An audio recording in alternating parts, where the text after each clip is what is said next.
Now you can imagine this was a big concern to the U.S. oil companies and to the U.S. government. In fact, it was one of the things that was focused on during the highly secretive meetings of the Cheney Task Force on Energy.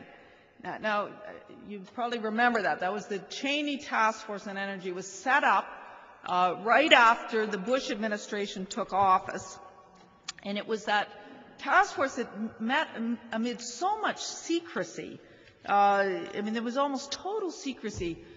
They wouldn't even admit who they were meeting with or what the subjects were or anything. Now, some of this information has come out partly through court order, and we now know that they met with, you know, the big, powerful oil company executives, and it was sort of assumed at the time that they were talking about, you know, more tax breaks for the industry or deregulation, these kinds of things. And they were certainly talking about that, but it has also come out that the task force was also interested in big geopolitical questions, particularly the issue of getting control of oil reserves in so-called rogue states, such as Iraq. And there's two documents that have been released basically after big court battles that are really quite fascinating and really give us a sense of what this high-level group of, you know, Dick Cheney and the big oil companies were up to. One of them is a document which is this was studied by the Cheney Task Force. It's nothing but it's a map of Iraq, but it's not like your typical map of Iraq. There's no towns or cities or rivers or mountains. All there is Iraq's oil reserves. It's like a naked Iraq, and it's all carved up into oil exploration blocks and where the big gushers are and the pipelines, it struck me when I saw it as it kind of reminds you of one of those meat charts, you know, that you see in the supermarket, you know, that sort of direct you to the choicest cuts of meat. You know, there's the sirloin, there's the flank steak, and oh, there's the filet mignon. You know, they sort of show the most desirable of Iraq's oil assets. Now, another one of these documents that I found fascinating was showing all the oil companies around the world, 63 oil companies around the world, and the status of their negotiation with Saddam for exactly which oil field. In other words, this is what the Cheney Task Force was focused on. They were focused on their fear that this beautiful oil reserve, this last remaining oil bonanza on Earth, was about to disappear into the hands of their chief competitors. Another thing they were terribly concerned about was their desire to privatize Iraq's oil. You know, in the 70s, Iraq, along with other countries in the Middle East, had nationalized their oil industry, and you know that had been a negative development as far as the international oil companies were concerned. They managed to survive, as we see anyway, and they've gone on to thrive and prosper, but they never got over the fact that they no longer are owners. They're now kind of reduced to the role of developers. And one of the key things they wanted to do in Iraq was begin the process of re-privatizing Iraq's oil. Now, it's interesting that at the same time that the Bush administration, the Cheney Task Force is you know, meeting with top oil company executives this is right after it takes office. This is sort of a top priority, great urgency. At the same time, another thing is going on at the very top level within the U.S. administration, and that is that they begin discussing at the cabinet level plans to overthrow Saddam. Now, none of this was discussed publicly at the time, but we now know about this because of a number of insider accounts, particularly the one from Paul O'Neill, the former Treasury Secretary. We know that, in fact, right from the beginning, months before 9/11, they were talking about overthrowing Saddam. So you have these two key initiatives taken up with great urgency as soon as the Bush administration takes office. One is to focus on how to prevent all these oil companies from around the world, their chief rivals, from getting their hands on all that beautiful Iraqi oil. And the other is to begin the process of actually trying to overthrow Saddam. And it turns out both these two initiatives, both going on in great secrecy with great urgency as soon as the administration takes power, both of them just happen to be masterminded by the same person, Dick Cheney. And so it's kind of suggestive that maybe there's something of a connection between the two of them. Now the whole idea that, you know, of what's going on, U.S. actions in Iraq, I want to point out that this is, you know, this is not a unique thing. It in fact fits really a broader pattern. I mean, the U.S. has been intervening in the Middle East in the interest of getting control of oil for 5 decades.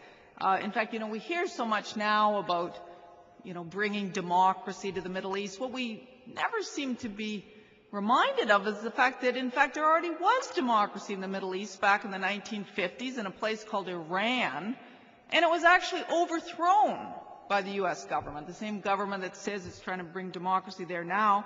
And again, it was about oil. Back in the early 50s in Iran, there was a popularly elected government.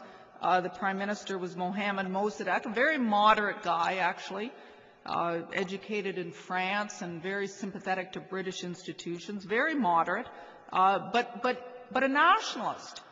And he, with tremendous popular support, nationalized the British-owned oil industry. It was basically the company that is later known as British Petroleum, or BP. It had the entire concession for the whole of Iran. And so the Iranian government nationalized, a very popular move in the country, but extremely unpopular with the British Petroleum Company and with all the other big international oil companies. So in fact, they organized a worldwide boycott of Iran's nationalized oil, and they pretty much managed to choke it off. They brought Iran's economy to its knees within a couple of years. But even so, Iran and the people of Iran held fast. They were determined not to give up on the oil nationalization. It was very strongly supported. So they were, you know, refusing to give in. So what happened was the British and American governments organized a coup that overthrew this democratically elected government. Mossadegh, the prime minister, ended up under house arrest for the rest of his life. And the Americans, you know, brought back the Shah, the ruling monarch who'd been kind of, who'd fled the country, and they brought him back and installed him as the absolute dictator in Iran. Just a brutal dictator, just as bad as anything Saddam later got up to in Iraq. And you know, ruled for 25 years with full American support, crushed all dissent. In fact, what ended up happening was that the only venue where dissent was possible, and it wasn't, I shouldn't say dissent was possible, where even getting together in any form was possible, was the mosques. So the mosque became a kind of center, you know, for a clandestine movement that was both, you know, vigorously, viciously anti-Shah and also anti-U.S. for supporting the Shah. And it, of course, took on a kind of Islamic character. And this was really the beginning of the kind of Islamic fundamentalist rage against the West that we later, of course, saw develop into, you know, such actions as 9/11. But it really did sort of begin with that whole situation in Iran. So that, you know, there's this long history, really, of Washington intervening for oil. It's not always violent. Sometimes countries simply capitulate. You know, one country that comes to mind, for instance, is Canada. There's a country that's capitulated. I mean, the truth is that the U.S. has long, you know, been very interested in getting control of our energy. In fact, that was a key goal on the part of the U.S. in going after the NAFTA deal. They wanted guaranteed access to our energy, and they got it. They got it. For instance, there's a section in NAFTA which prevents us from cutting back on our exports of energy to the United States. So, for instance, if, let's say, there were to be a shortage of oil, in the world, which is not inconceivable in the more problematic energy future that we're headed for. If there were to be a shortage of oil, let's say in eastern Canada, and let's say, there was a desire to cut back on our exports to the U.S. and instead sell some of that oil to eastern Canada, we wouldn't be able to do that. That isn't allowed under NAFTA.